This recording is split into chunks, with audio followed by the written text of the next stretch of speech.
عن ابي هريرة رضي الله تعالى عنه ان اعرابيا اتى النبي صلى الله عليه وسلم فقال دلني على عمل اذا عملته دخلت الجنة. قال تعبد الله لا تشرك به شيئا وتقيم الصلاة المكتوبة وتؤدي الزكاة المفروضة وتصوم رمضان. قال والذي نفسي بيده لا أزيد على هذا. فلما ولى قال النبي صلى الله عليه وسلم من سره أن ينظر إلى رجل من أهل الجنة فلينظر إلى هذا.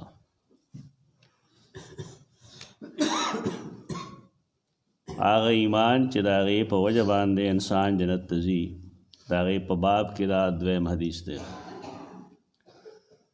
او مضمون تقریبا دوم حدیث په شان دی خو څه اضافه پکې هم شته دی او بالخصوص اخر کې من سره ان ينظر الى رجل من اهل الجنه دا پای کې اضافه ده. دا کسان جدا جدا دي او راویان د حدیثم جدا جدا دي. د مخکنی حدیث راوی سیدنا ابو ایوب انصاری دی او دریبل حدیث راوی سیدنا ابو هریرہ رضی اللہ تعالی عنہ دی. الفاظو کې فرق شته وګي معلومیږي دا چې دا واقعا مختلف تراغه. نو سیدنا ابو هریرہ فرمائی ان اعرابیا اتى النبي صلی اللہ علیہ وسلم. اعراب هغه خلقی چا باندو کې اوسېږي او د بار نه چې کوم خلق راغله او مدینه منورې ته ابا د مدینه خار کې نه اوسېدل بار و اوسېدل کوم چې دن نه وو نه هغه به عربو اعراب دا د بار نه راغله خلق باندچیان او ذهن کې دا خبره واچوي چې په دې اعرابو کې مؤمنان کم دي او غیر مسلم پکې ډېر دي. منافقین څومره چې دي د هغې اکثریت د اعرابو نه دی یعنی د مکې د مدینې خپل باشندگان نه دي د بار نه راغلي دي او مخلص صحابه په دغه علاقو کې کم دي.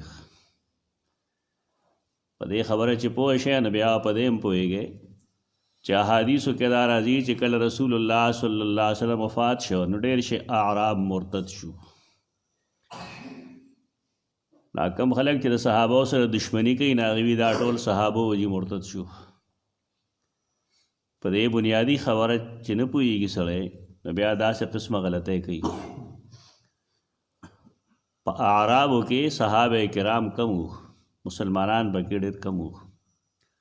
اکثریت پائے کې داغه منافقانو چې هغې د زړه نه اسلام نو قبول کړی. نو کومو احادیثو کې چې دا راځي چې رسول الله صلی الله علیه وسلم وفات شو اعرابو کې خلک مرتد شو نو داغه اعرابو نه مراد صحابه نه دي هغه کافران دي غیر مسلم چې د اسلام د یرې نه هغې ظاهري اسلام قبول کړو. د نبی کریم صلی الله علیه وسلم په زمانه کې هغې منافقانو او د هغه د وفات نه وروسته خپل منافقت هغې ښکاره کړ. دا صحابه کرام نه دي. خو دا مطلب نه چې کوم اعرابي نه ګنده یا منافقي. قرآن دا وضاحتونه کړي دي اعرابو کې څه منافقین دي څه پکې مسلمانان دي. سورۃ التوبه کې د هغې تذکره شته. قرآن چې نه وایي سړی حدیث چې نه وایي نو دا قسمه خبرو باندې نه پوهېږي. دا باندې چې کوم راغلی دی دغه وخت کې مسلمان نه دی اوس مسلمانېږي او وروسته په حدیث کې راځي چې رسول الله صلی الله علیه وسلم دته جنتي وایي. نو معلومیږي دا چې دا سړی د ویښ نه د زړه د ویښ نه مسلمان شوی. هغه چې راغی نو وایي چې دلني علی عمل اذا عملته دخلت الجنه. ما ته یو داسې عمل وښیه چې کله زه هغه عمل وکړم چې زه جنت ته لاړ شم. دا وګورئ نبی کریم صلی الله علیه وسلم لا چې کوم خلک راځي نو هغې سره د آخرت فکر یې د آخرت د سمولو دپاره راځي. که صحابه کرامو کې هم څوک راځي نو هغه هم د خپل آخرت په باره کې تپوس کوي. زمونږ د دنیا کې دوه قسمه خلق دی، یو عالمان دي یو پیران دي. په دې کې هم نیک خلق هم شته، بد خلق پکې هم شته. دا نیکان اولیاء علما دا انبیاء وارثان دي. څوک ظاهری تربیت کوي، څوک باطینی تربیت کوي. خو افسوس دا دی چې د دې خواله څوک راځي نه هغې د دنیایي مقاصدو دپاره راځي.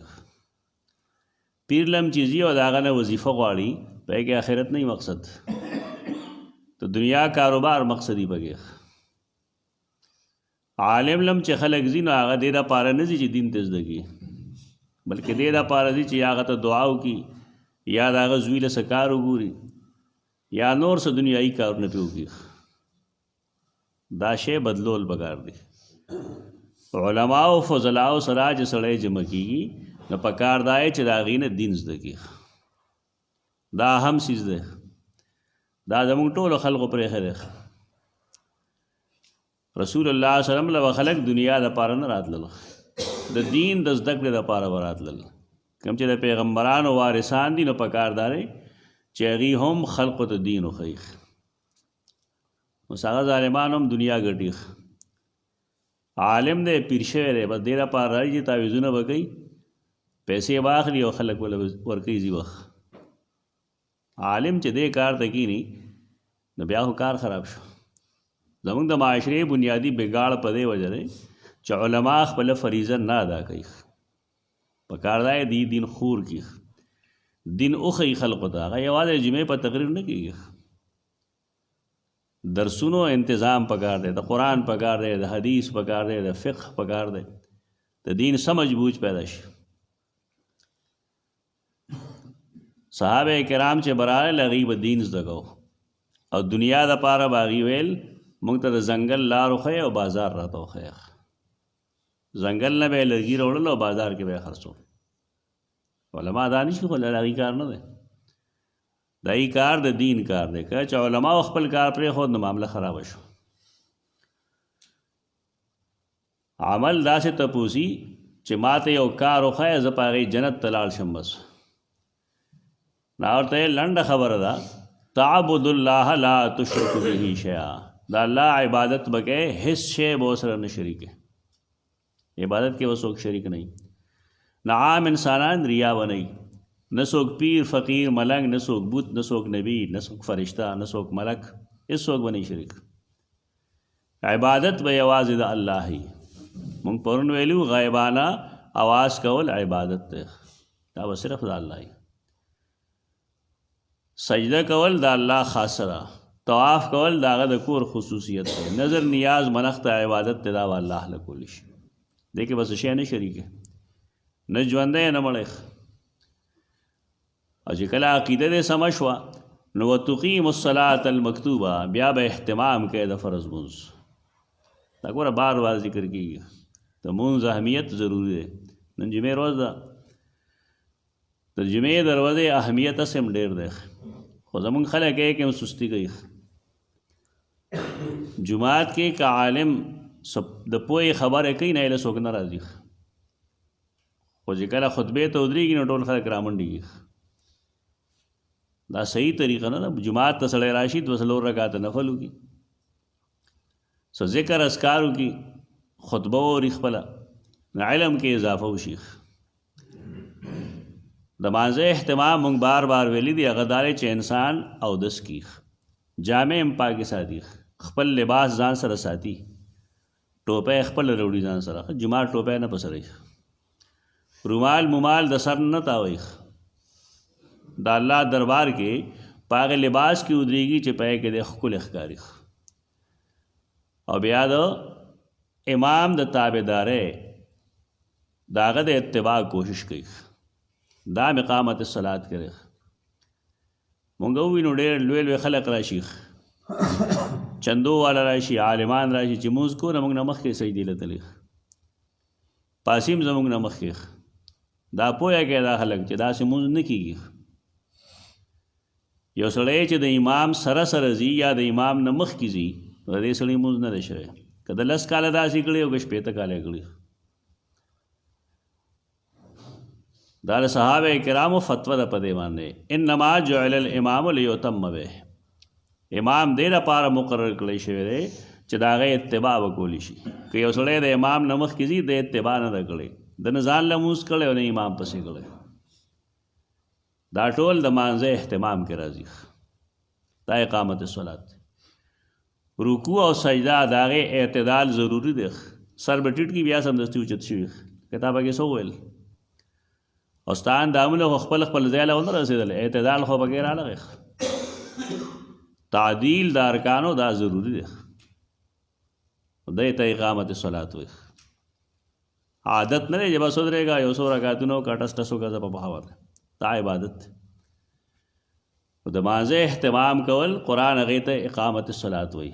حدیث کې ورته وایي تقیم الصلاة المکتوبه، فرض لمونځونه کوه. درې دا مطلب نه چې سنت نشته دی یا کنه سنت ضروری نه دی. زمونږ دپاره اصول داري چې څنګه د رسول الله صلی الله علیه وسلم احادیث زمونږ دپاره قابل عمل دي، نو دارنګې د رسول الله صلی الله علیه وسلم عملونه هم موږ دپاره قابل عمل دي. یعنی کم سنتونه چې هغه کړي دي بعضې جټي که نه جاهل هغه به سنت څه ته وایي، نو ته به ورته د نبي کریم صلی الله علیه وسلم طریقې ته وایي. نو بیا به وایي چې پیغمبر سنت کول، نو ته به بیا نو بیا به څه وایي د چا سنت یې کول. هغه موږ له خوا چل نه راځي. دا یې سړي کار دی چې هغه دا جامه ووهه چا خوا ته وځي. دا دین دی، دا ستا عقل ته خو نه یې ناسه. د نبی کریم صلی الله علیه وسلم طریقې ته سنت وایي. هغه د چا کول؟ د الله په وینا کول. دا سوالونه ښیي خلکو ته. تاسو سنت یادوي نه پیغمبر د چا سنت کول. دا ظالمان دي. سنت به پرېږدو نه. حدیث کرا دی یو سړی چې په 12 رکعاته مونځ باندې مواظبت وکړي نو زه به د هغه دپاره سفارش کوم د قیامت په ورځ. زمونږ سنتونه چې مونږ یو ځای کړو د ټولې ورځې دی نه 12 رکعاته جوړېږي. دې وجې نه محدثین لیکي چې که یو سړی سنتونه د مانځه پرېږدي نو ممکن دا چې دی د نبي کریم صلی الله علیه وسلم د شفاعت نه محروم شي. الله دې مونږ د هغه د شفاعت نه محروموي. دا مرتبه نه دي پرېښودل پکار. د حدیث دا مطلب نه چې بس یوازې دې حدیث باندې عمل وکړه نور پرېږده. حدیث یوازې فعلی قولی نه وي، حدیث فعلی هم وي. یوازې حدیث فعلی نه وي، قولی هم وي. کله کله به تا ته څه وایي دا فلانی څیز خو د پیغمبر په عمل کې نشته، ته ورته حدیثونو کې شته. وینا عمل کې وښیه. دا جدا فتنه پیدا شوې ده. هر شی به ورته په عملي حدیث کې ښیه. دا فتنې دي او د علم د کمۍ نه راځي. یعنی ټول دین په قولی احادیثو کې هم نه دی، په فعلي احادیثو کې هم نه دی. چې کوم ځای کې راغی بس هغه ټیک دا شی ثابت شو. قول کې راغی هم ټیک دا، فعل کې راغی هم ټیک. وتؤدي الزکات المفروضه او فرض زکات به ورکوي.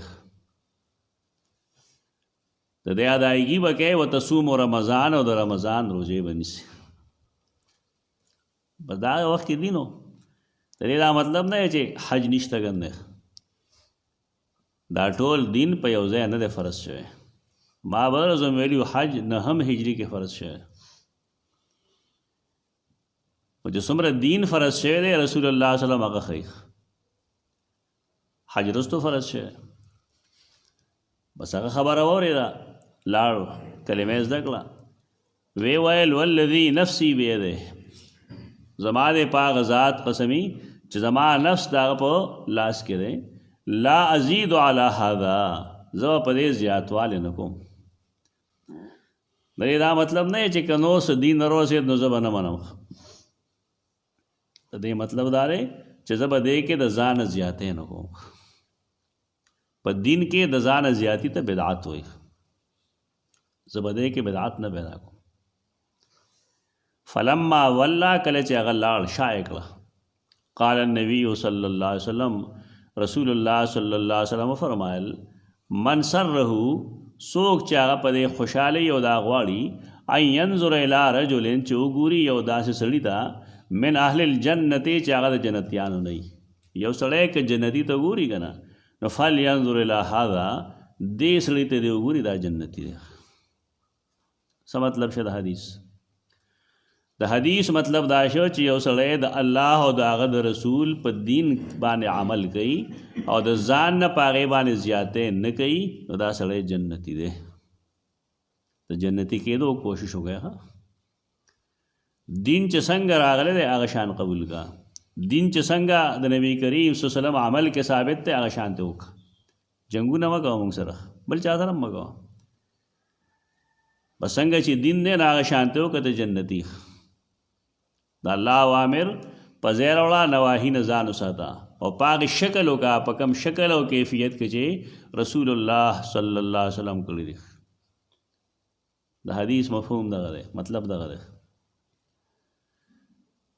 دینه دا هم معلومه شوه چې دنیا کې ډېر شی خلق دی په رسول الله صلی الله علیه وسلم په صحابه کرامو کې چې هغه ته هغې د جنت زیری ورکړی دی. د جنت زیری چې چاته ورکړي شي هغه ته مبشر وي. په دې صحابه کرامو کې 10 کسان دي چې د هغې ډېر زیات شهرت دی چې دا جنتیان دي، هغې ته 10 مبشره وي. 10 باندې 10 کسان، مبشره باندې هغه کسان چې هغې له زیری د جنت ورکړی شوی دی. د خلکو خیال لګي دا صرف 10 صحابه دي، دا هم د کم فهمۍ نه راځي. عالمان هم دی کې سوچ نه کوي. صحابه کرام ټول جنتیان دي که نه دي؟ قرآن څه وایي چې صحابه کرام ټول جنتیان دي که نه دي؟ دي. دا ټول مبشرین بالجنت دي. او دا ما جمع کړي ډېر شی دي صحابه کرامو کې په داسې اعمالو کې چې من سره ان ینظر الی رجل من الجنه، ډېر شی دي. او یا لږ وږ ما جمع کړي لږ خیال ساتل پکاري. دا نه دي ویل پکار چې صرف 10 صحابه دي چې هغې ته ګندې جنت زیری ملو شوی دی. صحابه کرام ټول جنتیان دي. او دا بعد پکې خصوصیت سره راشي که نه، تخصیص راشي. اوس چاله چې جنت زیری ورکړی شي دا یې مطلب دا نه چې د هغه نه غلطي نه کېږي. غلطي کېږي لیکن الله غلطي معاف کېږي. غلطي چې سړی کوي د چا غلطي کړې؟ د الله یې کړې که د بل چا یې کړې؟ د الله یې کړې. نو الله معافي کوونکی دی که نه دی؟ معافي کوونکی معاف کړي ستا پکې څه عمل. خلک د ځان له په زور یو کار کتلی چې دا ګناه کړی، دا بې شمېره ګناهونه به یې کړي، د چا چې کړی د هغه ما معاف کړي. خو د الله په کارونو کې خلک دخل اندازي نه کوي. دا مه وایه چې صحابه کرامو نه غلطي نه کېږي. صحابه کرامو نه خطاګانې کېږي، لیکن د هغې خطاګانو باوجود الله هغې معاف کړي. په دې د هغه چا اعتراضي چې د هغه د الله په کارونو اعتراضي. مسلمان اعتراض نه کوي د الله په فعل او د الله په کار باندې. نو دې کې موږ ته ایمان وښو. د ایمان بنیاد سره یوازې د الله بندگی کول او هغه سره څوک نه شریکول، دا د ایمان بنیاد دی. او د ایمان په بنیاد به سړی جنت ته ځي. او که دی وي چې زه دخول ولی سره ځم نو دی به اعمال صالحه کوي. تقیم الصلاة وتؤدي الزکات المفروضه وتصوم رمضان.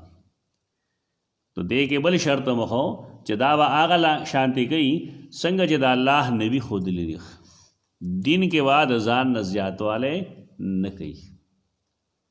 نو الله هغې به دا سړی جنت ته ځي اول ځل. که د دین کې د ځان نه اضافه وکړه همې کار خراب کړی. دې حدیثونو باندې دا دومره محنت چې مونږ کوو، ځان کړو، سار وختي ناست یو، سړځای کې ناست یو، د دې مقصد هغه دا دی چې مونږ ته نبی کریم صلی الله علیه وسلم احادیث د هغه تعلیمات مخې ته راشي چې هغه په کومه طریقه باندې به دین ښودی. کې کړتې کړوتې نشته دی، بس سیده ساده خبره ده چې دا دین دی او دغه بې دیني ده. کوم چې دین دی د هغې اتباع کول دي او کوم چې دین نه دی د هغې نه ځان ډډې ته کول دي. اقول قولي هذا استغفر الله لكم.